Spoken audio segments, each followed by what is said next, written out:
Hey kiddos, so yesterday I sent out a video of the long division method with a couple of the questions that you guys are working on for homework this week. There were a couple of students who were had some questions about that, so I haven't really heard back from anyone about if those helped or not. So I think I will send out another video with a couple more of those problems. Okay, kiddos? So here we go. Here's page 191 from your homework. Let's look at the first one. We will do that first one. The 6,758, which is your dividend, and your divisor is going to be 8. So let's go over here. 6,758. We're going to write that out.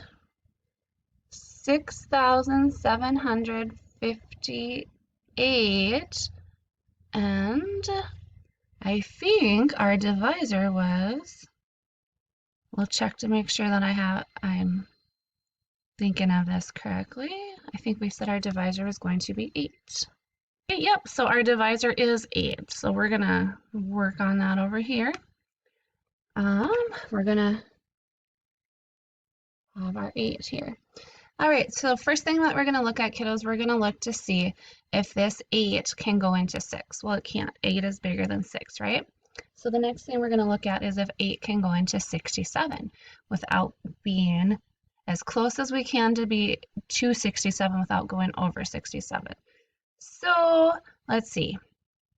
We know that 8 multiplied by 5 is 40. 8 multiplied by 6 is 48. 8 multiplied by 7 is what, kiddos? What do you think? 8 multiplied by 7, 56, right? 8 multiplied by 8, 64, and 8 multiplied by 9 is 72. So we are going to have to go with the 8, right, kiddos? So 8 multiplied by 8, so then 8 multiplied by 8, because we look at those two, 8 multiplied by 8 is 64. We're going to put that down here. We subtract it. 67, we're going to take 64 and subtract that from 67, which is going to give us 3. We have to bring that 5 down. Now we have 35. Now we need to see how many times the 8 can go into 35. Well, 8, we know that 8 multiplied by 4 is 32, right? 8 multiplied by 5 we know is 40, so that's going to be too big. So we're going to have to do the 8 multiplied by the 4. We're going to put our 4 up here. Then we multiply the 4 by the 8, and then we get 32. So we put that down here. We subtract it. 5.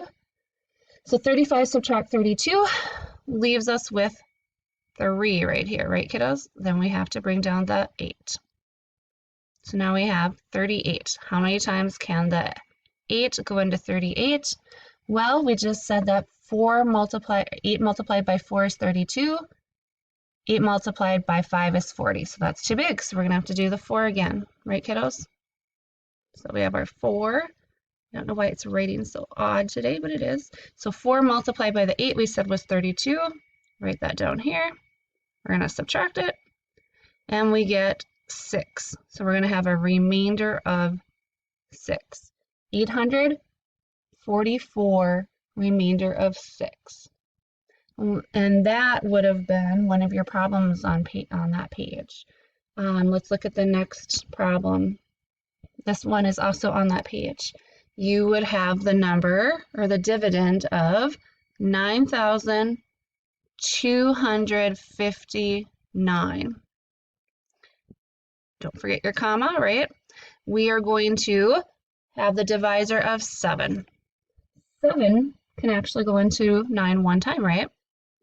So then we have 1 multiplied by 7 gives us 7. We're going to subtract that. 9 subtract 7 gives us 2. We have to bring this 2 down. Now we look at the 7. How many times can 7 go into 22? Without going over. So that would be a 3, right, kiddos? 3 multiplied by 7 is 21. We're going to subtract that. 2 subtract 1, well, that's 1. That cancels out. So now we're going to bring that 5 down. We have 15. How many times can the 7 go into 15? Well, we know that 3 multiplied by 7 was 21. So let's say 2 multiplied by 7 is 14. So that would be the closest, right? So have our 2 here. 2 multiplied by 7, 14. Subtract that from the 15. That leaves us with a 1. We have to bring that 9 down. How many times can the 7 go into the 19? Well, we just said 3 multiplied by 7 is 21, so that's too big. So we're going to have to go with 2 multiplied by 7, which is, as we said before, 14. So then we subtract the 14 from the 19, and we are left with 5. So we have a remainder of 5 here. So our number would be, our answer, I should say, would be 1,322 with a remainder of 5. All right, kiddos, I'm going to do one more problem with you. The next problem is also one from your work from home, and the divisor is going to be 3, and your dividend is 1,774. Do you notice how I always line these up when I'm working this out too? That way it keeps you from getting confused. So we're going to look, can the 3 go into 1? It cannot. It's too big, right? Can 3 go into 17? Well, we know that 3 can go into 17 5 times, right? Because 5 multiplied by 3 gives us 15, right, kiddos? So we're going to put our 15 down here. We're going to subtract that from the 17. We will get 2. We have to bring our 7 down. Now we see how many times can that 3 go into 27? Well, we said 3 multiplied by 5 is 15. So 3 multiplied by 6 would be 18. 3 multiplied by 7 is 21. 3 multiplied by 8 is 24. And 3 multiplied by 9 is 27, right? So we'll have our 9 here. And then we're going to have 27. We will subtract that, which leaves us with 0 down here, right? But we bring our 4 down. So now we need to see how many times can that 3 go into 4? Well, it can only go in there one time, right? So 1 multiplied by 3 gives us 3, and we're subtracting that from the 4, which will give us a remainder of 1. So 591 remainder of 1. And we can do different things with those remainders. We're not going to worry about that quite yet. I just want you guys to get practice with the long division part of it, okay? So I just want you getting some practice with the long division part of it. Now, if you were having better luck with the rectangle method or the expanded notation method, I can do a video using those too, if you would rather that I send you out another video doing some examples of that too.